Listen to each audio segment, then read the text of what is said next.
హరే కృష్ణ దండత్నామాలు అందరి భక్తులకి స్వాగతం. ఈరోజు మన శ్రీమద్ భాగవతం చర్చలోకి. సో మనము చర్చను మొదలుపెట్టే కన్నా ముందు మనం మంగళాచరణ చేసుకొని ఈరోజు కొత్త అధ్యాయాన్ని ఆరంభిద్దామంట. ఓం అజ్ఞానతిమిరంధస్య జ్ఞానాంజనాశలాకయ చక్షోరున్మిళితం యేన తస్మై శ్రీ గురవే నమః. శ్రీచైతన్యమనోభీష్టం స్థాపితం యేన భూతలే స్వయం రూపః కదా మह्यं దదాతి స్వపదాంతికం. వందేహం శ్రీగురూన్ శ్రీయుతాపదకమలం శ్రీగురూన్ వైష్ణవాంశ్చ శ్రీరూపం సాగ్రజాతం సహగణ రఘునాథాన్వితాం తం సజీవం సాద్వైతం సావధూతం పరిజనసహితం కృష్ణచైతన్యదేవం శ్రీరాధా కృష్ణపాదాన్ సహగణ లలితా శ్రీవిశాఖాన్వితాంశ్చ. नमा ओं विष्णुपादाय कृष्णप्रेष्ठाय भूतले श्रीमते भक्तिवेदांत स्वामी निति नामिने. नमस्ते सारस्वते देवे गौरवाणी प्रचारिणे निर्विशेषः शून्यवादी पाश्चात्यदेशतारिणे. नमो महावदन्याय कृष्णप्रेमप्रदायते कृष्णाय कृष्णचैतन्य नामिने गौरत्विषे नमः. हे कृष्ण करुणा सिंधु दीनबंधु जगत्पते गोपेश गोपिका कांत राधा कांत नमोस्तुते. तप्त कांचना गौरांगी राधे वृंदावनेश्वरी वृषभानुसुते देवी प्रणमामि हरिप्रिये. नीलाचल निवासाय नित्याय परमात्मने बलभद्र सुभद्राभ्यां जगन्नाथाय ते नमः. वाञ्छाकल्पतरुभ्यश्च कृपासिन्धुभ्य एव च पतितानां पावनेभ्यो वैष्णवेभ्यो नमो नमः. जय श्री कृष्ण चैतन्य प्रभु नित्यानंद श्री अद्वैत गदाधर श्रीवासादि गौरभक्तवृंद. हरे कृष्णा कृष्ण कृष्णा हरे हरे हरे राम राम राम हरे हरे. హరే కృష్ణ. సో మనం ఈరోజు కొత్త అధ్యాయాన్ని ఆరంభించబోతున్నాము. మనం చర్చించుకుంటాము రెండవ స్కందం, శ్రీమద్ భాగవతం రెండవ స్కందం 5వ అధ్యాయం ఈరోజు ఆరంభించబోతున్నాం. నిన్న మనం 4వ అధ్యాయం వరకు చర్చించుకున్నాము, చర్చ ముగిసిపోయింది. సో ఈరోజు వచ్చే 3 రోజుల్లో ఈ ఒక్క 5వ అధ్యాయాన్ని చర్చించుకొని సంపూర్ణంగా కంప్లీట్ చేద్దామనే ప్లాన్లో ఉన్నాను. సో మన ఈ 5వ అధ్యాయం అయిపోతే మనకు సగం రెండవ స్కందం అయిపోతుంది. రెండవ స్కందం చిన్న స్కందం అండి, ఇందులో 10 అధ్యాయాలు మాత్రమే ఉన్నాయి. సో మనకి ఇంకా దీని తర్వాత ఇంకొక నెల రోజులు పట్టొచ్చు. ఇంకో నెల తర్వాత మనకి రెండవ స్కందం సంపూర్ణంగా మనము పూర్తి చేయవచ్చు అనమాట. సో ఇలాగే మనం జరుగుతూ ఉంటాయి క్లాసెస్. సో ఈ యొక్క 5వ అధ్యాయంలో ఈ యొక్క అధ్యాయం పేరు వచ్చేసి the cause of all causes, అంటే కారణం ఎవరు, అంటే అన్నిటికీ కారణం ఎవరు అనే విషయాన్ని ఇక్కడ ఈ అధ్యాయంలో తెలుస్తుందంట మనకి. ఎందుకు అంటే ఈ అధ్యాయం మొదలవుతుంది ఎలా మనం నిన్న చర్చించుకున్నాం కదా. ఇప్పుడు ఆ శుకదేవ్ గోస్వామి పరీక్షిత్ మహారాజుకి ఏం చెప్పబోతున్నారంటే ఆ బ్రహ్మ మరియు నారదుని యొక్క సంవాదం. అప్పుడు మనకి నిన్న చర్చించుకున్నాం కదా, శుకదేవ్ గోస్వామి అన్నాడు, పరీక్షిత నువ్వు అడిగిన ప్రశ్నలు సరిగ్గా ఇలాంటి ప్రశ్నలే నారదముని బ్రహ్మదేవుడిని అడిగాడు. అప్పుడు బ్రహ్మదేవుడు దానికి జవాబిచ్చాడు. అదే జవాబు, అదే సంవాదం నీకు చెప్తాను.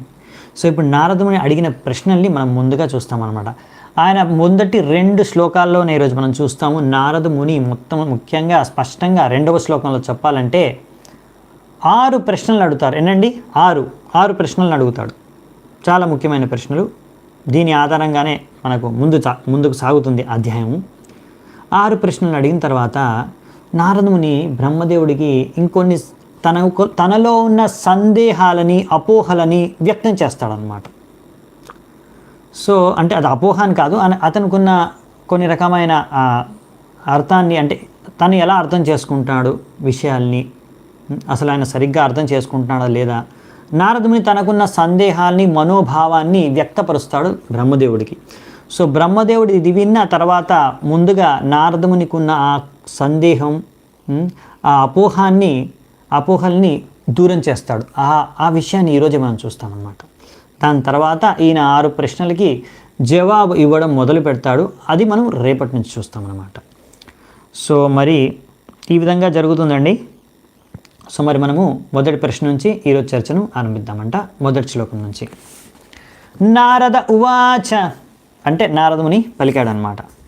దేవదేవ నమస్తేస్తు భూతభావన పూర్వజ తద్విజానీహి యజ్ఞానం ఆత్మతత్వ నిదర్శనం. చూడండి, ఇక్కడ మనకి స్టోరీలు ఎక్కువ లేకపోయినా ఎన్నో తత్వాలు ఉన్నాయి. ఆ తత్వాల ద్వారా మన ప్రభుపాదుల ద్వారా తాత్పర్యాల ద్వారా ఎన్నో విషయాలు మనము నేర్చుకోవచ్చు. అవి చాలా ముఖ్యమైన విషయాలు. భగవత్ తత్వాలు, మన భక్తికి సంబంధించినవి, సాధనకు సంబంధించినవి ఎన్నో విషయాలు మనం నేర్చుకుంటాము. సో అలాగే ఈరోజు కూడా ఎన్నో విషయాలు నేర్చుకుంటాము. సో ఇక్కడ నారదుని ఏమడుగుతున్నాడంటే బ్రహ్మదేవుణ్ణి, దేవ అన్ని దేవుళ్ళలో ఎంతో ముఖ్యమైన దేవుడివి నువ్వు ఓ దేవా. అంతేకాకుండా నువ్వు అందరికన్నా ముందు పూర్వజ అంటే అందరికన్నా ముందు పుట్టినవాడివి, మొట్టమొదటి జీవివి. సో నీకు నేను నా నమస్కారాలను అర్పిస్తున్నాను. అలాగే నాకు దయచేసి మీరు నాకు విజానీహి యజ్ఞానం, నాకు ఈ ఆధ్యాత్మిక జ్ఞానాన్ని ప్రసాదించండి. ముఖ్యంగా దేని ద్వారా అయితే ఒక వ్యక్తి ఆత్మతత్వాన్ని, భగవతత్వాన్ని, పరమాత్మని అర్థం చేసుకోగలడు ఈ విషయాల్ని, అలాంటి జ్ఞానం నాకు కావాలి. సో ఇదన్నమాట. నారదుని బ్రహ్మదేవుడి యొక్క పుత్రుడు, తనయుడు మరియు శిష్యుడు కూడా. అంటే బ్రహ్మదేవుడు ఆయనకు తండ్రే కాదు, గురువు కూడా, ఆధ్యాత్మిక గురువు కూడా. సో తన గురువు నుంచి ఎలా మనం నేర్చుకుంటామంటే ఇక్కడ నారదుని నుంచి ఎలా ప్రశ్నను అడగాలి, మనం ఎలా ప్రశ్నలను మన గురువు ముందు ఉంచాలి అనే విషయాన్ని నేర్చుకుంటున్నాము. అలాగే మనం ఎలా గురు పరంపరలో ఇవన్నీ విషయాలు, ఏమన్నా సందేహాలున్నా ప్రశ్నలున్నా మనం తెలుసుకోవాలి జవాబు అని. అవునా, మనకి భగవద్గీతలో కూడా ఉంటుందన్నమాట. ఏవం పరంపరా ప్రాప్తం, దీని గురించి మనం నిన్న కూడా చర్చించుకున్నాం. పరంపరలో జ్ఞానాన్ని మనం స్వీకరించాలి. నారదుని నుంచి ఈ విషయం కూడా మనం నేర్చుకుంటాం. ఇంకా మనకి భగవద్గీతలో ఇంకో విషయం కూడా రాశారు. దాని యొక్క అర్థం కూడా ఇక్కడ మనకి తాత్పర్యంలో ప్రభుపాదుల ద్వారా తెలియజేస్తున్నారు. ఏంటంటే తద్విద్ధి ప్రణిపాతేన పరిప్రశ్నేన సేవయ ఉపదేక్ష్యంతి తే జ్ఞానం జ్ఞానినస్తత్వదర్శన. సో మనం గురువుల దగ్గరికి వెళ్ళినప్పుడు ఎలా వెళ్ళాలి? సో మనము వాళ్ళ ప్రణిపాతేన ముందు వాళ్ళకి శరణాగతులు అవ్వాలి. దాని తర్వాత అంటే వాళ్ళు చెప్పిన విషయాల్ని మనము పాటించాలంట. శరణాగతులు అవ్వడం అంటే ఏంటి? వాళ్ళు ఇచ్చిన శిక్షణల్ని, ఆదేశాలని, శిక్షణల్ని మనము మన జీవితంలో వాటిని పాటించాలంటే, ఇప్పుడు ప్రభుపాద్ వారు ఇక్కడ మనకి ఎన్నో శిక్షణలు ఇస్తున్నారు. ఇవన్నిటి మనం జీవితంలో అనుసరించడానికి ప్రయత్నించాలన్నమాట. అది మొట్టమొదటి విషయం, వినగానే చేయవలసింది. దాని తర్వాత మనము ప్రశ్న అడగవచ్చు అంట. తద్విద్ధి, ఇది విధి విధానం. తద్విద్ధి ప్రణిపాతేన, ప్రణిపాతం తర్వాత పరిప్రశ్నేన, తర్వాత నువ్వు ప్రశ్నలు అడగవచ్చు. ఎలా? వినయపూర్వకంగా, నమ్రత భావనతో అలా వినయపూర్వకంగా ప్రశ్నలు అడిగినాక తర్వాత తద్విద్ధి ప్రణిపాతేన పరిప్రశ్నేన సేవయా, తర్వాత సేవ చేయాలంట గురువుకి. అలా సేవ చేసిన తర్వాత గురువు ప్రసన్నుడైతే మీకు ఆ జ్ఞానాన్ని ప్రసాదిస్తాడు. ఇది సరైన విధి విధానం, అసలైన జ్ఞానం, ముఖ్యంగా ఆధ్యాత్మిక జ్ఞానం నేర్చుకునే పద్ధతి.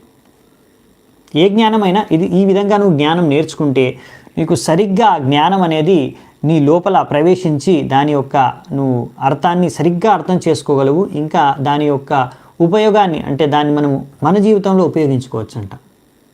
అది మనం ఇక్కడ ప్రభుపాదుల ద్వారా రాస్తున్నారు. ఇప్పుడు మనము భౌతిక ప్రపంచంలో చూస్తున్నాము. ఆధునిక యుగంలో, ఈ కలియుగంలో బయట జ్ఞానాన్ని అమ్ముతున్నారు. స్కూళ్ళల్లో, కాలేజీలో ఇంత ఫీజు, నీకు ఏబిసిడీలు నేర్పించడానికి ఇన్ని 10,000, ₹1,00,000 కావాలి. సో అలా జ్ఞానాన్ని వాళ్ళు అమ్ముతున్నారు. అలా స్కూల్లో ఫీజులు కట్టి మనం నేర్చుకుంటామే జ్ఞానము, అది సరైన ప్రభావాన్ని మన శరీరం పైన కానీ, మనస్సు పైన కానీ మనకు ఉపయోగకరంగా కూడా ఉండదు, చూపించలేదంట. అది మన ప్రభుపాదుల వారు ఇక్కడ రాస్తున్నారు. Knowledge received by submissive enquiries and service is more effective than knowledge received in exchange for money. డబ్బులతో డబ్బులు కట్టి తెలుసుకుంటామే జ్ఞానం, ఆ జ్ఞానంలో దానికి ఒక్క ప్రభావం మన పైన ఎక్కువ ఉండదంట. అలా అది పద్ధతి కాదు జ్ఞానాన్ని నేర్చుకునే పద్ధతి. జ్ఞానం నేర్చుకునే పద్ధతి ఏంటంటే సబ్మిసివ్ ఎంక్వైరీ, అంటే ఎంతో నమ్రతా భావనతో మనము విన్న తర్వాత, ఆచరించిన తర్వాత మనకు ప్రశ్నలు ఉంటాయి. ఆ ప్రశ్నలను మనము గురువు ముందుంచి తర్వాత సేవ చేయాలంట. సో సేవ కూడా చేయాలి, సేవ కూడా చాలా ముఖ్యం. అసలు ఒక ఉదాహరణ ఉంది.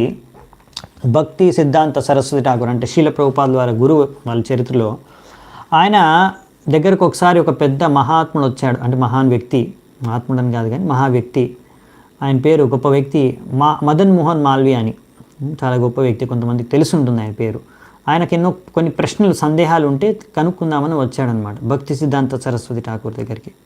అప్పుడు ఆయన అన్నాడు, లోపల మా శిష్యులు కొంచెం భగవంతుడి కొన్ని ఏదో సర్వీస్ చేస్తున్నారు, సేవ చేస్తున్నారు, మీరు వెళ్ళి కొద్దిగా సహాయం చేయండి, తర్వాత అది అయిపోయిన తర్వాత రండి, నేను మీ ప్రశ్నలకు జవాబులు ఇస్తాను అని, మీకు ఏ ప్రశ్నలు ఉన్నాయో అంటే సరే అనేసి లోపలికి వెళ్ళి ఆ సేవ చేసిన తర్వాత భక్తులతో దాని తర్వాత తిరిగి వెళ్ళిపోతున్నాడు అన్నమాట. ధన్యవాదాలు చెప్పి వెళ్ళిపోతుంటే అప్పుడు ఆయన అడుగుతాడు, ఏమైంది, మీకు ప్రశ్నలు ఉన్నాయి కదా, మీ ప్రశ్నలు అడగండి, మరి నేను జవాబిస్తాను. సో అప్పుడు ఆ వ్యక్తి అంటాడు, నాకు కొన్ని సందేహాలు ఉండి వచ్చాను, కానీ లోపల చేసిన సేవ ద్వారానే నాకు నా సందేహాలన్నీ తొలగిపోయాయి అనేసి. సో అలా అన్నమాట ఎన్నో విషయాలు కూడా మనము ఓన్లీ వింటూ ఉంటేనే తెలుసుకోమంట. కొన్ని విషయాలు మనం సేవ చేసినప్పుడు స్వయంగా అప్పుడు మనము ఎంతో జ్ఞానాన్ని ఇంకా బాగా అర్థం చేసుకోగలం. ఎన్నో సందేహాలు కూడా వెళ్ళిపోతాయి. కొంతమంది సంవత్సరాల తరబడి పుస్తకాలు చదివేస్తూ ఉంటారు, ప్రవచనాలు వినేస్తూ ఉంటారు, ఎన్నో విషయాలు తెలుసుకుంటారు, పెద్ద జ్ఞానులు అయిపోతారు. ఏ విషయంలో మీరు అడిగినా ఏదో ఒకటి చెప్పగలిగే శక్తి ఉంటుంది, కానీ జీవితంలో ఏది సరిగ్గా అనుసరించరు. వాళ్ళ జీవిత లక్ష్యం ఏంటో అనే దాంట్లో ఎప్పుడు కన్ఫ్యూజ్ అయిపోయి ఉంటారు అనమాట. ఎన్నో సందేహాలు, ప్రశ్నలు మనసులో పాతుకుపోయి ఉంటాయి. వాళ్ళు ఎప్పుడు ఆధ్యాత్మిక జీవితంలో, భక్తి జీవితంలో ముందుకు వెళ్ళలేకపోతూ ఉంటారు. సో అలా అన్నమాట. సో ప్రశ్న, అవునండి, ప్రశ్న పరిప్రశ్న. సో నమ్రతా భావనతో మనము ప్రశ్నలు అడగాలంట. మనము ముందు ఆదేశాలని విని, శిక్షణలు విని, మనం పాలించి మనకు ఏమైనా సందేహాలు వస్తే, ప్రశ్నలు వస్తే అడగాలి.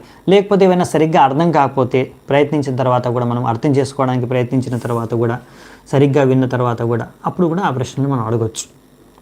దాని తర్వాత సేవ చేయాలన్నమాట. ఇది కూడా చాలా ముఖ్యం. సో మనము ఇప్పుడు మన రెండో శ్లోకానికి వెళ్దాము.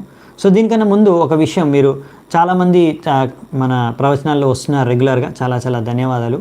మీరు మీ ఉత్సాహంతో మీరు ప్రతిరోజు వస్తున్నారు. దీనివల్ల నాకు కూడా ఒక మంచి అవకాశం దొరుకుతుంది భగవంతుడి విషయాలు చర్చించుకోవడానికి మీతో పాటు. శ్రీమద్ భాగవతం ఈరోజు చూస్తాము. బ్రహ్మదేవుడు కూడా ఆనందాన్ని వ్యక్తం చేస్తాడు ఇక్కడ. అలాగే సో మీరు మంచి ప్రశ్నలు కూడా అడుగుతూ ఉంటారు అప్పుడప్పుడు. బాగా మీరు భక్తి కూడా చేస్తున్నారు. అలాగే మీరు సేవ కూడా చేయాలనుకుంటే, మీరు ఇక్కడికి మా మందిరానికి వచ్చి సేవ చేయలేరు కనుక ఫిజికల్గా,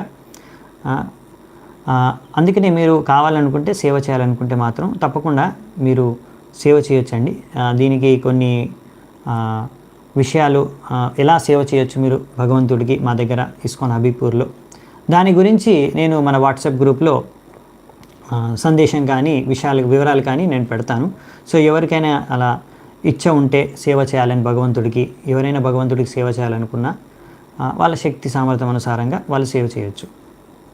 ఎందుకంటే మా మందిరంలో ఎన్నో సేవలు జరుగుతూ ఉన్నాయి ఆల్రెడీ. మందిరంలో విగ్రహ ఆరాధన సేవ, గోసేవ, వైష్ణవ సేవ, ఎన్నో సేవలు జరుగుతూ ఉన్నాయి. సో మీరు కూడా ఆ సేవల్లో మీ యొక్క కాంట్రిబ్యూషన్, మీరు ఎంత సహాయం చేయగలిగితే ఆ సేవల్లో మీరు చేయొచ్చు వీలైనంత వరకు. సో ఈ విధంగా మీరు కూడా సేవల్లో భాగస్వాములు అవ్వచ్చు అన్నమాట. నెక్స్ట్ రెండవ శ్లోకం. యద్ రూపం యదధిష్టానం యత సృష్టం ఇదం ప్రభో యత్ సంస్థం యత్ పరం యచ్చ తత్తత్వం వద తత్వతః. సో ఇక్కడ ఈ ఒక్క శ్లోకంలోనే 6 ప్రశ్నలు అడిగారండి. మొత్తం ఎన్ని? నారదుని అడిగేది 6 ప్రశ్నలు ఒకే శ్లోకంలో అడిగారు. మొత్తం కరెక్ట్గా 6 ప్రశ్నలు. వీటికి సమాధానం మనకి తర్వాత వస్తుంది, రేపటి నుంచి చూస్తాం. సో 6 ప్రశ్నలు ఏంటంటే ఈ శ్లోకంలో వచ్చింది యద్ రూపం అంటే ఈ సృష్టి ఏదైతే ఉందో దాని యొక్క రూపం, దాని యొక్క లక్షణం అది తెలుసుకోవాలని ఉంది. అలాగే నెక్స్ట్ వచ్చేసి సిమ్టమ్స్ అన్నమాట, దాని లక్షణాలు, ఈ యొక్క సృష్టి యొక్క లక్షణాలు నేను తెలుసుకోవాలనుకుంటున్నాను. అలాగే యద్ అధిష్టానం, దీని అధిష్టానం ఎవరు? అధిష్ట అంటే ఈ ఎవరి ఆధ్వర్యంలో ఈ యొక్క సృష్టి ఉంది అని. యత్ సృష్టం, ఎవరు సృష్టించారు ఈ సృష్టిని. యత్ సంస్థం, ఇది ఎలా నిలిచి ఉంది సృష్టి, పాలన ఎలా జరుగుతుంది, సృష్టి ఇలా సృష్టించడమే కాకుండా ఇది నడుస్తుంది కూడా, సృష్టి ఇది నడవడం ఎలా జరుగుతుంది. అలాగే యత్ పరం అంటే ఎవరి మీద ఆధారపడి ఉంది సృష్టి. యచ్చ ఇంకా ఈ సృష్టి ఏ తత్వాలతో, ఏ వస్తువులతో ఈ సృష్టి నిర్మితమై ఉంది. సో ఇవన్నమాట నారదముని యొక్క 6 ప్రశ్నలు బ్రహ్మదేవుడికి. సో ఈ ప్రశ్నలు అడిగిన తర్వాత నారదముని ఇప్పుడు ఇది చాలా ఇంపార్టెంట్ అండి. ఈ ప్రశ్నల ద్వారా చూడండి అన్ని సృష్టికి సంబంధించినవి. మనం ఎలా సృష్టించబడ్డాము, జగత్తు ఎలా సృష్టించబడింది, అందరూ ఎలా సృష్టి జరిగిందని. అంటే ఇప్పుడు బ్రహ్మదేవుడు మనం చూస్తాం రేపటి నుంచి ఎలా ఈ యొక్క మొత్తం సృష్టి, మన సృష్టి, అందరి సృష్టి జరిగింది అనే విషయాన్ని మనకు తెలియజేస్తారు. అంటే మన శాస్త్రాల్లో సృష్టి ఎలా జరిగింది, ఒక జీవం అంటే ఒక జీవి సృష్టి, ఈ యొక్క జగత్తు సృష్టి ఎలా జరిగిందనే విషయాలు విస్తృతంగా చర్చించారు. మరి మన వైజ్ఞానికులు ఇప్పటి వరకు తల కొట్టుకుంటూ ఉంటారనమాట. ఎలా ఎలా ఎలా రోజుకొకటి వాళ్ళ మనోకల్పన, కల్పితమైన ఎన్నో రకరకాల థియరీస్ సృష్టికి సంబంధించి ఎలా సృష్టి అయ్యింది అని వాళ్ళ తెలివితేటలతో, బుద్ధితో, కల్పిత భావనతో తయారు చేస్తూ ఉంటారు. ఇలా జరిగి ఉండొచ్చు, అలా జరిగి ఉండొచ్చు. ఇప్పటివరకు ఎవ్వరికి సరిగ్గా తెలియదు. పెద్ద పెద్ద వైజ్ఞానికులకు కూడా సృష్టి ఎలా జరిగింది, భౌతిక ప్రపంచందే కానివ్వండి, ఒక జీవిదే కానివ్వండి, ఒక ప్రాణి సృష్టి కానివ్వండి. సో ఎంతో పెద్ద పెద్ద చదువులు చదివినా వారికి ఇంకా తెలియదంట. నేను లైఫ్ సైన్సెస్లో చదివానండి, అంటే నా ఫీల్డ్ అది, నేను చదివిన ఫీల్డ్ అదనమాట. నేను ఎంటెక్లో వర్క్ చదివాను. అందులో అన్నిటికన్నా చిరమ స్థాయిలో, ఇంకా ఈ భౌతిక ప్రపంచంలో అంతకన్నా అంటే ఈ యొక్క జ్ఞానం అన్నిటికన్నా అన్ని పుస్తకాలు చదివాను, అన్ని పుస్తకాల్లో చూశాను నేను. వాళ్ళు క్లియర్గా రాసేశారు అసలు ఈ జీవి సృష్టి ఎలా జరిగిందో ఎవరికీ తెలీదు. ఇది చాలా కష్టం తెలుసుకోవడం. ఇంకా ఎలా జరిగి ఉండవచ్చో ఊహాగానాలు అన్నమాట, కల్పిత కథలు ఎన్నో ఉన్నాయన్నమాట. రోజుకొకటి పుట్టుకొస్తుంటుంది. దాన్ని రీసెర్చ్ పరిశోధనలు కూడా అంటారు కొంతమంది. అలా కల్పితంగా సృష్టించే కొన్ని కథల్ని. అలా ఇలాంటి వాళ్ళందరూ చలామణి అవుతుంటారు అన్నమాట, పెద్ద పెద్ద వైజ్ఞానికుల్లాగా కూడా, శాస్త్రవేత్తల్లాగా కూడా.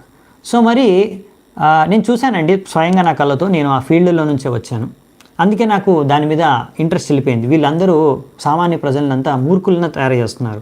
సామాన్య ప్రజలకు తెలియదు, వీళ్ళు పెద్ద గొప్పవాళ్ళు అనుకుంటున్నారు, కానీ వీళ్ళకి ఏం తెలియదు, ఎలా సృష్టి జరిగిందో అస్సలు తెలియదు ఏమి. సో కానీ ఇక్కడ ప్రభుపాల్ వారు చెప్తున్నారు మనకి అన్ని విషయాలు తెలుసు శాస్త్రం నుంచి. నేను శాస్త్రాల నుంచే నేర్చుకున్నాను. సో మనం కూడా చూద్దామంటే ఇంకా. సో మరి ఈ ప్రశ్నల తర్వాత ఇప్పుడు నారదముని కొన్ని సందేహాల్ని వ్యక్తపరుస్తున్నాడు అనమాట. కొద్దిగా లేట్ అవ్వచ్చు అండి, ఒక 10 నిమిషాలు ఈరోజు ఎక్స్టెండ్ అవ్వచ్చు మనము. సో సందేహాలు వ్యక్తం చేస్తున్నాడు. ఆ సందేహాలు ఏంటో కూడా చూద్దామంట. ఆయనకున్న సందేహం కూడా కొన్ని వ్యక్తం చేస్తున్నాడు నారదముని. ఈ సందేహాలు, సంశయాల్ని మాత్రం బ్రహ్మదేవుడు ఈరోజే చెప్పేస్తాడు, అంటే క్లియర్ చేస్తాడు నారదముని యొక్క సందేహాన్ని, అపోహల్ని. ప్రశ్నల్ని మాత్రం రేపు చూద్దామంట. దాని జవాబు మిగతా అధ్యాయం అంతా నడుస్తుంది. 3వ శ్లోకం. సర్వం హి ఏతద్భవాన్ వేద భూతభవ్య భవత్ ప్రభు కరామలక యద్విశ్వం విజ్ఞానావసితం తవ. సో ఇక్కడ ఏం చెప్తున్నారంటే నారదుని అంటున్నాడు, నా ప్రియమైన పిత, ఇదంతా నీకు సరిగ్గా తెలుసు సృష్టి ఎలా జరిగిందో. ఎందుకంటే పూర్వం సృష్టి నువ్వే చేసావు, మొత్తం సృష్టి. ప్రస్తుతం కూడా నువ్వే సృష్టిని రచిస్తున్నావు, భవిష్యత్తులో కూడా నువ్వే సృష్టిని రచించబోతున్నావు. కనుక ఈ సృష్టి అనేది ఎలా జరిగిందో నీకు పూర్తిగా తెలుసు. ఈ సృష్టి రచన విషయం నీకు చేతిలో ఆమలాక పండు లాంటిది, కరామలాక విశ్వం ఇక్కడ రాశారు, అవునా? కరామలాక వద్విశ్వం. ఈ విశ్వం అంతా నీ చేతిలో గుప్పెట్లో ఉంది. ఈ విషయం అంతా అంటే నీకేం లేదు ఈ విషయం చెప్పడం నాకు, అంటే నీకు ఈ విషయాలు అన్నీ బాగా తెలుసు మీకు అని ఇక్కడ నారదుని చెప్తాడనమాట బ్రహ్మదేవుణ్ణి. యద్విజ్ఞానో యదాధారో యత్పరస్త్వం యదాత్మకః ఏకసృజసి భూతాని భూతేరేవాత్మమాయయా.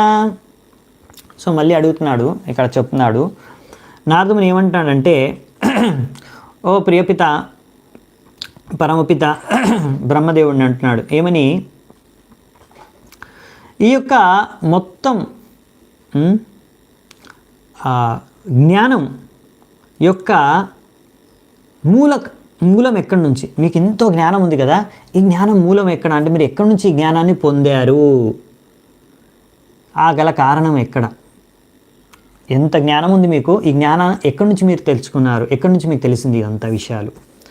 మీరు ఎవరైనా సంరక్షణలో ఉన్నారా? అంటే మీరు అందరినీ ఎంతోమందిని ఇక్కడ రచన సృష్టిస్తున్నారు, మరి మిమ్మల్ని అంటే మీరు ఎవరైనా సంరక్షణలో మీరు ఉంటున్నారా?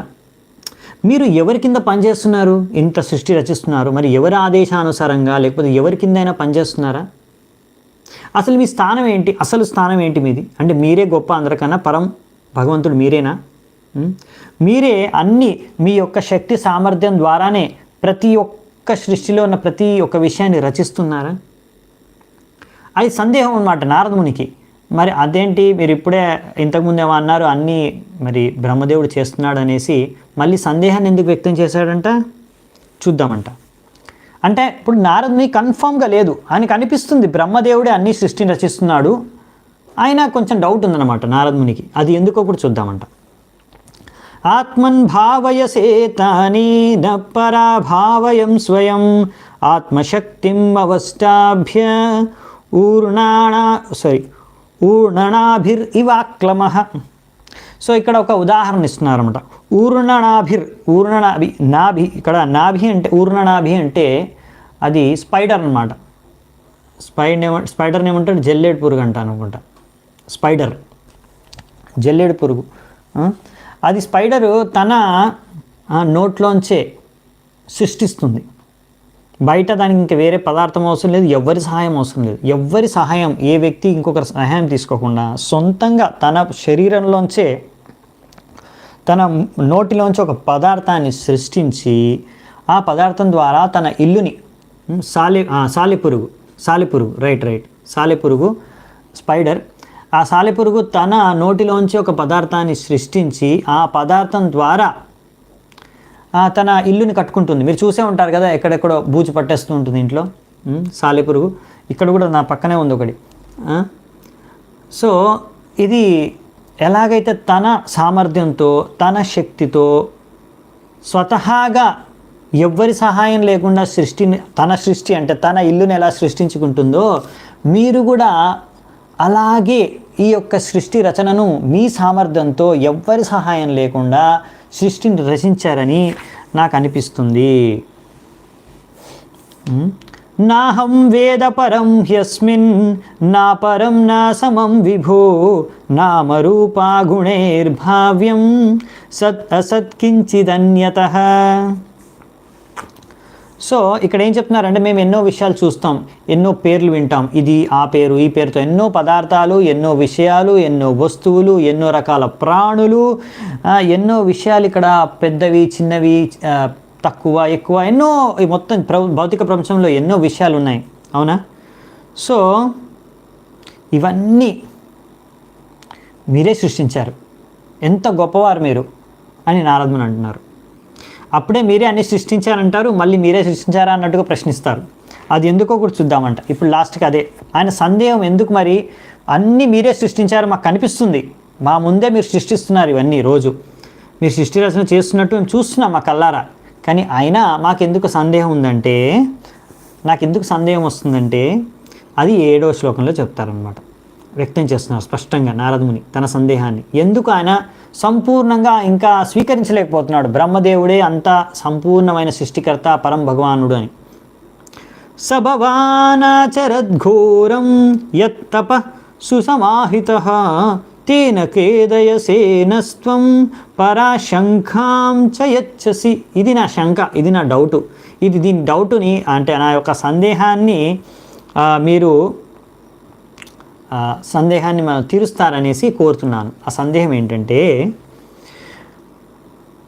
మీ యొక్క సృష్టి రచన చూసి నాకు అర్థమైపోతుంది తప్పకుండా మీరు ఎంతో గొప్పవారు, మీరే సృష్టిస్తున్నారు అని, మీరే సృష్టికర్త అని. కానీ ఒక్క విషయం చూసి మాకు సందేహం పుట్టుకొస్తుంది ఏంటంటే, మీ ఒక్క కార్యం.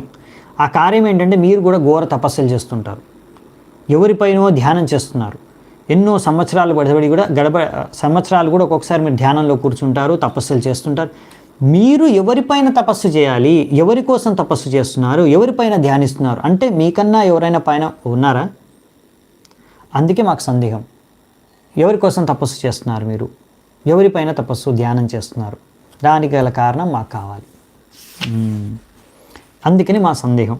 మీరు తప్పకుండా ఎంతో శక్తిశాలి సమర్థులు, మొత్తం సృష్టిని రచిస్తున్నారు, కానీ ఇదే సందేహం మనకి. దీనివల్ల మాకు ఈ సందేహాన్ని మేము గురవుతున్నామని నారదుని వ్యక్తపరుస్తున్నాడు. ఇందులోంచి మనం ఒక మంచి శిక్షణ నేర్చుకోవచ్చు. ఏంటంటే గుడ్డిగా ఎవరిని నమ్మకూడదు భగవంతుడని. నారదుని చూసారా, బ్రహ్మదేవుడిని స్వయంగా చూస్తున్నాడు, మొత్తం సృష్టి రచన చేస్తున్నా కానీ నమ్మట్లేదు గుడ్డిగా నువ్వే భగవంతుడివే అని. అదనమాట నేర్చుకోవాల్సింది మనం నారదుని నుంచి. అంటే మనం ఎవరిని గుడ్డిగా భగవంతుడు అని నమ్మకూడదు. ఎవరి గురువునైనా సరే ఎప్పుడు భగవంతుడు అని అనుకోకూడదు. మనం ఒక్కొక్కసారి కొంతమంది గురువునే భగవంతుడు అనుకుంటారు. కాదు, గురువు భగవంతుడు కాదు. గురువు భగవంతుడి యొక్క సేవకుడు, ప్రతినిధి. మనను భగవంతుడికి దగ్గరికి తీసుకువెళ్ళే ఆయన మధ్యవర్తి అన్నమాట. గురువు ఎంతో ప్రియుడు భగవంతుడికి. ఆయన ద్వారా మనం భగవంతుడి గురించి తెలుసుకుంటాం. కానీ గురువే భగవంతుడిగా మనం పూజించకూడదు. గురువును కూడా మనం ఆదరించాలి, పూజించాలి భగవంతుడు సమానంగా, కానీ భగవంతుడి లాగా కాదు, అంటే భగవంతుడు అనుకొని కాదు. సో ఆ విషయం అర్థం చేసుకోవాలన్నమాట. ఇక్కడ నారదుముని ఈ విషయాన్ని మనకు తెలియజేస్తున్నాడు. అంటే మీరు మీ తెలివిని ఉపయోగించండి, అర్థం చేసుకోండి. ఎవరిని గుడ్డిగా, ఒక మనిషిని, ఎంత శక్తి సామర్థ్యాలు ఉన్న మనిషి అయినా సరే గుడ్డిగా మీరు తన్ని భగవంతుడు కానీ స్వీకరించుకోకూడదు, ఇంకా గురువుని కూడా భగవంతుడు కానీ అనుకోకూడదు అని. కొంతమంది ఉన్నారండి ఇలా కొన్ని రకాల విషయాల్ని అంటే ఒక పద్ధతుల్ని పాటిస్తుంటారు. ఒకటి వచ్చేసి అహంగ్రహోపాసిత అని.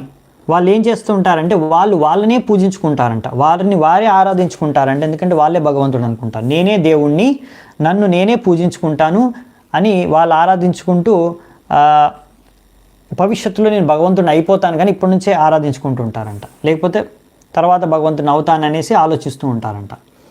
ఇలా తప్పుడు ఆలోచనలతో కొంతమంది పిచ్చి పిచ్చిగా వ్యవహరిస్తూ ఉంటారు. అందుకనే మనకు ఇక్కడ అర్థం చేపిస్తున్నారనమాట నారదుముని. బ్రహ్మదేవుడు, ఎంత శక్తి సామర్థ్యం ఉన్న బ్రహ్మదేవుడే, మనము ఆయన్నే గుడ్డిగా భగవంతుడు, పరమేశ్వరుడు అని స్వీకరించకూడదు.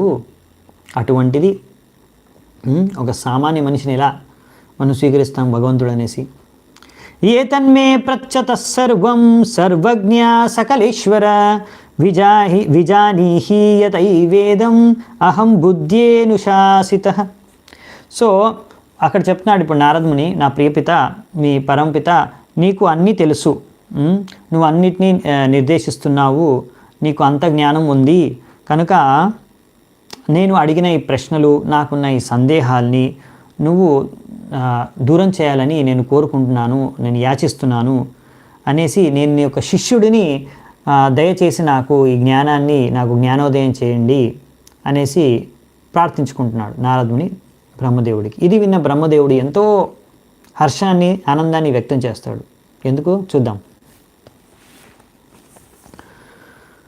బ్రహ్మోవాచ సమ్యక్ కారుణికస్యేదం వత్సతే విచికిత్సితం యదహం చోదిత సౌమ్య భగవద్ వీర్యదర్శనే. సో ఆయన అంటున్నాడు, ఓ నారద, నువ్వెంతో కరుణామయుడు, నా పైన కరుణ చూపిస్తున్నావు, కృప చూపిస్తున్నావు. ఇలాంటి ప్రశ్నలు నన్ను అడిగి ఇప్పుడు నేను ఈ ప్రశ్నలు జవాబు ఇవ్వాలంటే మళ్ళీ ఆ పరమేశ్వరు భగవంతుడి పైన ధ్యానం చేసుకుని ఆయన యొక్క గొప్పతనాన్ని, వీరత్వాన్ని, ఎందుకంటే వీర్య దర్శనే, ఆయన ఎంత గొప్పగా ఈ సృష్టిని రచించాడు అనే విషయాన్ని, ఆ అసలైన సృష్టికర్త గొప్పతనాన్ని, వీరత్వాన్ని నేను ఇప్పుడు నీకు అంటే చెబుతాను కనుక దాన్ని నేను ఇప్పుడు స్మరించుకుంటాను. ఆ భాగ్యాన్ని కలిగించినందుకు చాలా ధన్యవాదాలని ఇక్కడ చెప్తున్నారనమాట. అంటే ఇలా శుద్ధ భక్తులు ఎప్పుడు ఆనందంగా ఉంటారన్నమాట. ఎవరైనా వాళ్ళని భగవంతుడి గురించి చెప్పమని అడిగితే వాళ్ళు ఎంతో ఆనందంతో చెప్తారంట, భగవంతుడి విషయాలు చర్చిస్తారంట. ఇలా భక్తులు ఎప్పుడైనా సరే ఓన్లీ భగవంతుడి కథను వినేసి వాళ్ళు మాత్రమే ఆనందాన్ని ఆస్వాదించేసి సేవను చేసేసుకొని వాళ్ళు లోపలే దాన్ని పెట్టుకొని ఉండరన్నమాట. ఆ ఆనందాన్ని వేరే వారితో కూడా పంచుకుంటారంట. అసలైన భక్తులు ఎవరైతే ఉన్నారో ఆ భగవంతుడి విషయాన్ని ఏవైతే విన్నారో ఇంకొకరు కూడా చెప్తారనమాట. లేకపోతే ఆ భగవంతుడి ఎందుకు అంటే ఆ భగవంతుడి అంటే ఆ విషయాలు తెలుసుకున్న తర్వాత అరే భగవంతుడు ఇంత గొప్ప ఇంత మహాగుణాలు ఉన్నవాడు, ఎలాగైనా నేను తెలియచేయాలి ఇంకొకరికి, భగవంతుడి గుణగానాల్ని ప్రచారం చేయాలని ఆ తపన ప్రతి భక్తుల్లో ఉంటుందంట. ఇదే మన ముఖ్యమైన విషయం, మన సంస్థకి కూడా తెలుసుకోవాల్సింది, పాటించవలసిందని ఇక్కడ ప్రభుపాదుల వారు చెప్తున్నారు. నానృతం తవ తచ్చాపి యతా మాం ప్రభ్రవీషి భో అవిజ్ఞాయ పరం మత్త ఏతావత్వం యతోహి మే. సో ఇది విన్న బ్రహ్మదేవుడు నారదుని యొక్క వచనాలు విన్న తర్వాత, ప్రశ్నలు సందేహాలు విన్న తర్వాత అంటున్నాడు, నువ్వు ఏదైతే పలికావో అందులో ఏమాత్రం తప్పు లేదు, అబద్ధం లేదు. ఎందుకంటే ఎవరికైనా పరమేశ్వర్ భగవంతుడి విషయం తెలియకపోతే నేను చేసే ఈ కార్యాలను శిష్టేచనను చూసి తప్పకుండా భగవంతుడి యొక్క మాయా ద్వారా మోహితుడు అయి ఇలాగే అనుకుంటాడు, నేనే సృష్టికర్త, అసలైన సృష్టికర్త, నేనే మొత్తం సృష్టించాను, నేనే ఆ పరమేశ్వర భగవంతుడిని, అన్నిటికన్నా నా పైన ఇంకా ఎవరు లేరు అని తప్పకుండా ఒక వ్యక్తి మోహితుడై మాయామోహితుడై తప్పకుండా ఇలాగే ఆలోచిస్తాడు. అందులో ఏమాత్రం అసత్యం లేదు అని నారదునికి చెప్తున్నాడు అనమాట. ఎందుకంటే నేను ఎన్నో రకరకాల అద్భుతమైన కార్యాలు చేస్తున్నాను కనుక. సో ఇక్కడ మనకు ప్రభుపాదుల వారు ఒక ఉదాహరణ ఇస్తున్నారు, నూతిలో కప్ప ఉదాహరణ. ఏంటంటే ఒక్కొక్కసారి కొంతమంది ఉంటారనమాట, వారు ఎప్పుడు వాళ్ళ బుద్ధితో, కప్పలాంటి బుద్ధితో ఆలోచిస్తారంట. మనం చెప్పినా కానీ అర్థం చేసుకోరంట. ఎలాగంటే ఒక నూతిలో కప్ప, ఆ నూతిలో కప్పు ఉందంట, అది ఎప్పుడు నూతి బయటికి వెళ్ళలేదు, ఆ నూతే దాని ప్రపంచం అన్నమాట.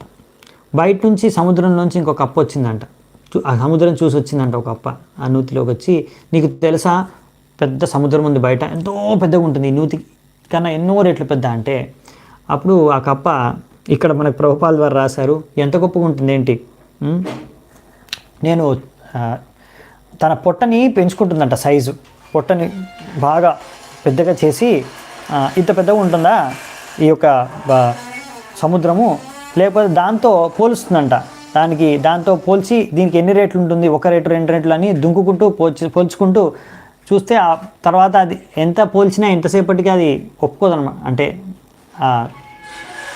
లెంత్ ఎంత పెద్దగా ఉంటుంది సముద్రం అని అంచనా వేయలేకపోతుందంట. అలా దుంకుతూ పొట్ట పగిలి చచ్చిపోతుందంట కప్ప. అంతేగాని అర్థం చేసుకోలేకపోతుంది. ఎందుకంటే ఈ కప్ప తెలివితేటలతోని, ఆ కప్పలాంటి తెలివితోని, బుద్ధితోని మనం అర్థం చేసుకోవడానికి భగవంతుడు మన తెలివితోని అర్థం చేసుకోవడానికి ప్రయత్నిస్తే అలాగే ఉంటుందన్నమాట. సో మనకు అర్థం చేసుకోవాలన్నమాట భగవంతుడు ఇంకా ఈ విషయాలు, ఎన్నో సృష్టి గురించి ఎన్నో విషయాలు మనము సంపూర్ణంగా మన తెలివితోనే అర్థం చేసుకోలేము, ఈ శాస్త్రాల నుంచి నేర్చుకోవచ్చు.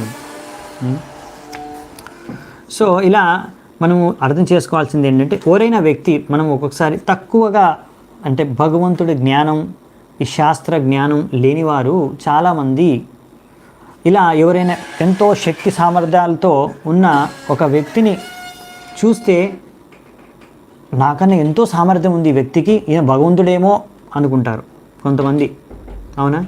అందుకే ఒక్కొక్కసారి మనం చూస్తాం మన ప్రపంచంలో కొంతమంది ఎంతో శక్తి సామర్థ్యమైన మనుషుల్ని భగవంతుల్లా పూజించేస్తూ ఉంటారు, వాళ్ళకి దండలేసేసి ఆరతి కూడా చేస్తుంటారు.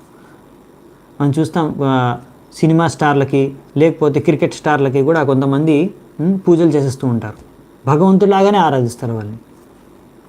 అలా ఒక మనిషిని భగవంతుడిలాగా ఆరాధించకూడదు అన్నమాట. ఎంత గొప్ప మనిషి అయినా సరే, ఎంత శక్తి సామర్థ్యమైనా సరే, ఆయన భగవంతుడితో సమానం ఎప్పుడూ కాలేడు ఒక మనిషి. అలా లాంటి వారికి, కొంతమందికి ఎవరికైతే నమ్మకం లేదో శాస్త్రాల మీద, లేకపోతే భగవంతుడిని నమ్మరో, నాస్తికులో, వాళ్ళకి చెప్పామనుకోండి, బ్రహ్మదేవుడు కూడా ఆయన కూడా ఒక జీవియే, ఆయన కూడా మనలాగే ఒక జీవి, ఆయనకు కూడా ఆయువు ఉంది, ఆ ఆయువు తర్వాత ఆయన కూడా ఈ యొక్క శరీరాన్ని త్యాగం చేయాల్సింది. ఆయన ఆయువు వచ్చేసి ఎంతో పెద్ద ఆయువు అని మనం వాళ్ళకి వర్ణించడానికి ప్రయత్నించామనుకోండి, అప్పుడు వాళ్ళు ఏమంటారంటే, ఇంత ఆయువు ఎలా ఉంటుంది, మనం 100 ఏళ్ళు బతుకుతాం, అన్నేళ్ళు ఎలా బతకగలరు ఎవరైనా? సో వాళ్ళు ఏ విషయాలు సరిగ్గా నమ్మలేరు, అర్థం చేసుకోలేరు. నూతిలో కప్పలాగనమాట. నేను 100 ఏళ్ళు బతికితే బ్రహ్మదేవుడికి అన్నేళ్ళు ఎలా బతకగలడు, అలా అనమాట. అన్నీ ఆ నూతిలో కప్పెలా తన పొట్టతోనే అన్ని పోల్చుకి చూడాలనుకుంటుంది. వాళ్ళు ఏమనుకుంటారంటే కొంతమంది తక్కువ తెలివితేటలు ఉన్న వాళ్ళు, అజ్ఞానులు ఇలా ఆలోచిస్తూ ఉంటారు.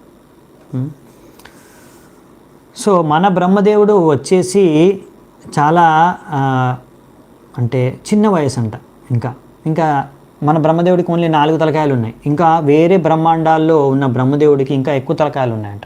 4 కాదు, 10, 15, 20, 30, 1000 తలకాయలు ఉన్న బ్రహ్మదేవుళ్ళు కూడా ఉన్నారంట. అది బ్రహ్మాండం ఎంత పెద్దగా ఉంటే అన్ని తలకాయలు ఉంటాయంట. మన బ్రహ్మాండం చిన్న బ్రహ్మాండం అన్నిటికన్నా, అందుకనే మన బ్రహ్మదేవుడికి 4 తలకాయలే ఉన్నాయి. వేరే బ్రహ్మాండాలు ఇంకా పెద్దగా ఉంటాయి, అందుకే వాళ్ళకి ఇంకా ఎక్కువ తలకాయలు ఉంటాయి బ్రహ్మదేవుడికి. అదనమాట. సో ఇలా నారదముని, అర్జునుడు కూడా భగవద్గీతలో మనం చూస్తాం, ప్రశ్నలు అడుగుతాడు కృష్ణుడిని. వారంతా యోగమాయ ప్రభావితంలో పడి ఇలాంటి ప్రశ్నలు అడుగుతారన్నమాట. మనందరి బాగో కోసం మనం అందరూ సరైన విషయం అర్థం చేసుకోవాలని. సో దీని ద్వారా మనం అర్థం చేసుకునేదంటే ఎంత శక్తి సామర్థ్యం ఉన్న మనిషి అయినా సరే మనము వారిని గుడ్డిగా భగవంతుడిని స్వీకరించకూడదు. ఎలాగైతే మనం శాస్త్రాల్లో కూడా చూస్తాం కదా, ఇప్పుడు మంచి ఎవరైనా పెద్ద రాజు అయినంత మాత్రాన, ఎంతో శక్తిశాలి రాజు బాగా పరిపాలించడానంత మాత్రాన మనం ప్రతి రాజుని భగవంతుడిగా స్వీకరించాం. ఓన్లీ రామచంద్రుడిని మాత్రమే మనం భగవంతుడిగా స్వీకరిస్తాం. ఇప్పుడు యుధిష్ఠిర మహారాజు కూడా బాగా పరిపాలించాడు. అలాగనేసి మనం యుధిష్ఠిర మహారాజుని కూడా మనం భగవంతుడిగా స్వీకరిస్తామా? లేదే. ఓన్లీ మనము రాముడిని మాత్రమే భగవంతుడిగా స్వీకరిస్తాం. అలాగే నైతిక విలువల్ని బాగా యుధిష్ఠిర మహారాజు బాగా పాటిస్తున్నాడు కృష్ణుడి కన్నా అనేసి మనము యుధిష్ఠిర మహారాజుని భగవంతుడిగా స్వీకరిస్తామా? లేదే. కృష్ణుడినే భగవంతుడిగా స్వీకరిస్తాము. అలా మన శాస్త్రాల నుంచి తెలుసుకుంటాం అన్నమాట ఎవరు భగవంతుడు ఏంటనేది. మన బుద్ధితో తెలివితేటలతో అర్థం చేసుకోవడానికి ప్రయత్నిస్తే అది మనం చేయలేమన్నమాట. येन स्वरोचिषा विश्वं रोचितं रोजयाम्यहं यथार्कोऽग्निर्यथा सोमो यथार्क्षाग्रहतारकाः. సో ఇప్పుడు బ్రహ్మదేవుడే చెప్తున్నాడు అన్నమాట. ఏమని? నేను ఆ భగవంతుడు సృష్టించిన తర్వాత నేను నా సృష్టిని ఆరంభిస్తాను. అంటే సృష్టి 2 భాగాల్లో జరుగుతుంది. మొదటి భాగం వచ్చేసి భగవంతుడు సృష్టిస్తాడు, రెండవ భాగం వచ్చేసి అది ఎవరు బ్రహ్మదేవుడు సృష్టిస్తాడంట. దీనికి ఒక మంచి ఉదాహరణ కూడా ఇస్తాడు మనకు ప్రభుపాదులు వారు అర్థం చేసుకోవడానికి. ఎలాగంటే ఒక మంచి ఉదాహరణ ఇచ్చారు. ఏంటంటే ఇక్కడ మనము ఒక వనమాలి ఉంటాడు. వనమాలి ఆయన ఎన్నో చెట్లు పెంచుతూ ఉంటాడు. వనాన్ని బాగా పాలన పోషణ చేస్తూ పెంచుతూ ఉంటాడు అన్నమాట చెట్లని. కానీ ఆ చెట్టు బీజాన్ని మాత్రం వనమాలి తయారు చేయడు. అవునా? బీజాన్ని ఆయన తయారు చేయడు, ఆయన సృష్టించడు బీజాన్ని. ఆయన చేసేది ఏంటి? ఆ బీజాన్ని నాటి ఆ మట్టిలో రోజు నీరు పోస్తాడు. అవునా? సో ఈ వనమాలి కార్యం వచ్చేసి బ్రహ్మదేవుడు. ఈ వనమాలిని మనము బ్రహ్మదేవుడితో పోల్చవచ్చు అంట. మరి ఆ బీజాన్ని సృష్టించింది ఎవరు? ఆయనే కృష్ణుడు, భగవంతుడు. సో బీజాన్ని సృష్టించింది ఆ భగవంతుడు. ఆ బీజం లోపే మొత్తం పెద్ద పెద్ద చెట్లని, పెద్ద మహావృక్షాలని కూడా చిన్న బీజం లోపు పెట్టేశాడంట భగవంతుడు. అది భగవంతుడి యొక్క శక్తి, గొప్పతనం. ఆయన మనలాగా అంటే మనం సృష్టించాడు అంటే ఇప్పుడు ఒక వ్యక్తి ఉంటాడు కదా, ఇప్పుడు బంగారు నెక్లెస్ తయారు చేసే వ్యక్తి అలా సుత్తితో కొట్టి వేడి చేసి చాలా కష్టపడి తయారు చేస్తాడు ఒక బంగారం నెక్లెస్, బంగారం. సో అలా భగవంతుడు ఎంతో కష్టపడి స్వయంగా ఈ యొక్క సృష్టి రచన చేయడు. ఆయనకి ఎన్నో శక్తులు ఉన్నాయి. అమ్మో నేను చూడట్లేదు కృష్ణుడు రచించేది ఎలా సృష్టి చేస్తున్నాడని. అలా మనం ఆలోచించుకునే విధంగా కృష్ణుడు రచించాడు సృష్టి. ఆయన చేసే సృష్టి ఆయన ఆలోచిస్తే చాలు, ఆయన ఆలోచన, ఆయన దృష్టి పడితే చాలు సృష్టి జరిగిపోతుంది. ఆయన తలుచుకుంటే చాలు సృష్టి జరిగిపోతుంది. ఆయన శక్తి చాలా అన్నమాట. పరాస్య శక్తిర్ వివిధైవ శ్రూయతే. ఆ శక్తి సామర్థ్యాన్ని మనం ఇంకా దర్శించబోతున్నాం. అందుకే ఈ సృష్టి లీల, భగవంతుడి యొక్క సృష్టి సామర్థ్యాన్ని మనము తెలుసుకోవాలన్నమాట. అవి మనం ఈ స్కందం వచ్చే స్కందంలో కూడా చూస్తాం అన్నమాట. సో అందుకనే ఇక్కడ బ్రహ్మదేవుడు ఏమంటున్నాడంటే, భగవంతుడు ముందు ఎలాగైతే సూర్యుడు తన వెలుతురిని వెదజల్లిన తర్వాత చిన్న చిన్న వేరే వెలుతురిని వెదజల్లే తారలు కానీ చంద్రుడు కానీ ఎలానో, అలాగే ఆ మొదటి వెలుగు అంటే మొదటి ఆ సృష్టి అనేది భగవంతుడు చేస్తాడు. తర్వాత నేను చిన్న చిన్న కార్యాలు ఆ సృష్టినే కొనసాగిస్తూ ఉంటాను అని చెప్తున్నాడు అన్నమాట. కానీ తప్పకుండా ఇక్కడ మన ప్రభుపాల ద్వారా వస్తున్నారు. కానీ కొంతమంది ఎవరైతే అజ్ఞానులో లేకపోతే ఇంకా తక్కువ తెలివితేటలు ఉన్నారో, ఇంకా శాస్త్రాలు తెలియవారు, అలాంటి వారు ఏమనుకుంటారంటే బ్రహ్మదేవుడే సృష్టికర్త, అంతా బ్రహ్మదేవుడే సృష్టించాడు అని అనుకుంటారు. కానీ బ్రహ్మదేవుడు ఏమంటున్నాడు, తస్మై నమో భగవతే వాసుదేవాయ ధీమహి యన్మాయయా దుర్జయాయ మాం వదంతి జగద్గురుం. ఇప్పుడు ఏం చెప్తున్నారంటే తస్మై నమో భగవతే వాసుదేవాయ ధీమహి. ఎవరిపైన ధ్యానం చేస్తున్నాను నేను? ఎప్పుడు నువ్వు అడిగావు కదా, నేను తపస్సు చేస్తున్నాను, ధ్యానం చేస్తున్నాను. ఎవరిపైన? వాసుదేవాయ ధీమహి. ధీమహి అంటే ధ్యానం చేయడం. వాసుదేవుడు, ఆ భగవంతుడైన వాసుదేవుడి పైన నేను ధ్యానం చేస్తున్నాను. అసలైన సృష్టికర్త ఆయననే, ఆయన కింద నేను పనిచేస్తున్నాను అనేసి ఇక్కడ చెప్తున్నాడు అనమాట. ఆయనే అసలైన సృష్టికర్త, అన్నిటినీ నియంత్రించేది అసలు ఆయనే. సో ఈశ్వర పరమకృష్ణ సచ్చిదానంద విగ్రహ అనాదిరాదిరి గోవింద సర్వకారణకారం. ఈ విషయం కూడా మనం చూస్తాము బ్రహ్మ సంహితలో. ఇలా ఎన్నో శ్లోకాల్లో బ్రహ్మదేవుడు స్వయంగా భగవంతుడే అన్ని సర్వకారణ కారణం అని చెప్తాడు. అవునా? అదే ఈ యొక్క అధ్యాయం యొక్క పేరు, సర్వకారణ కారణం. ఎవరు? భగవంతుడు, కృష్ణుడు, గోవిందుడు. విలజ్జమానయా యస్య స్థాతుం ఇక్ష్యాపతే ముయ విమోహిత వికట్టంతే మమాహం ఇతి ధుర్దియః. సో ఇది ఈరోజు లాస్ట్ శ్లోకం చర్చ. ఏం చెప్తున్నారంటే ఈ మోహ మాయలో పడి చాలామంది సరిగ్గా అర్థం చేసుకోలేరు భగవంతుడిని. కానీ ఆ మోహ మాయ అనేది భగవంతుడి ఆధీనంలో ఉంటుంది. అది భగవంతుడిని ఎప్పుడు మోహితం చేయలేదు.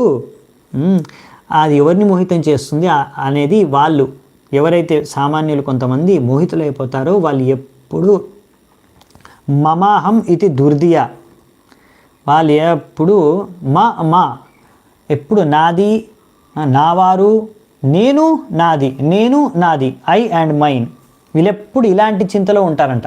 మనం ఎలా అర్థం చేసుకోవచ్చు ఎవరు మోహమాయలో ఉన్నారంటే ఎప్పుడు వారి గురించే వారు ప్రచారం చేసుకుంటుంటారు. నేను ఇచ్చేసాను, నేను అది చేశాను, నేను ఇది, నేను అది, నేను ఎంత గొప్ప, ఇలా అన్నమాట. లేకపోతే నా సంసారం, నా పిల్లలు, నా భర్త, నా మొగుడు, నా పెళ్ళాం, ఇలా అన్నమాట. నా నా నా నా ఇల్లు, నా ఫ్యాక్టరీ, ఏదైనా సరే నేను దీని గురించే ఎప్పుడు మమాహం, ఇదే చర్చ ఎప్పుడు వాగుతూ ఉంటారు కదా. వీళ్ళు మోహమాయలో మునిగి తేలుతున్నారంట. ఇలాంటి వారు సరిగ్గా అర్థం చేసుకోలేరు అని ఇక్కడ మనకి బ్రహ్మదేవుడు చెప్తున్నాడు అనమాట. సో అందుకనే ఇవన్నీ విషయాలు మనము ఇలా గురు పరంపరలో శాస్త్రాల ద్వారా నేర్చుకోవచ్చు అంట. దీని ద్వారా మనం ఆ మోహమాయల నుంచి బయటికి వచ్చి భగవంతుడి గురించి తెలుసుకొని మళ్ళీ దాన్ని కూడా మనం ప్రచారం చేయాలన్నమాట. అది. సో ఈరోజు మనం ఇక్కడే మన చర్చను ముగిద్దామంట. మళ్ళీ రేపు ఇంకా నారదముని అడిగిన ప్రశ్నలు అసలు సమాధానం రేపిస్తారు, అది చూద్దామంట. రేపటి నుంచి వచ్చే 3 రోజుల్లో ఈ యొక్క అధ్యాయంలో చూద్దామంట. సో మీ అందరికీ ధన్యవాదాలు పాల్గొన్నందుకు. గ్రంథరాజ్ శ్రీమద్ భాగవతం కీ జై, సమవేత గౌర భక్త వృంది కీ జై, నితాయ్ గౌర సితనాథ్ ప్రేమనంది. హరి హరి బోల్.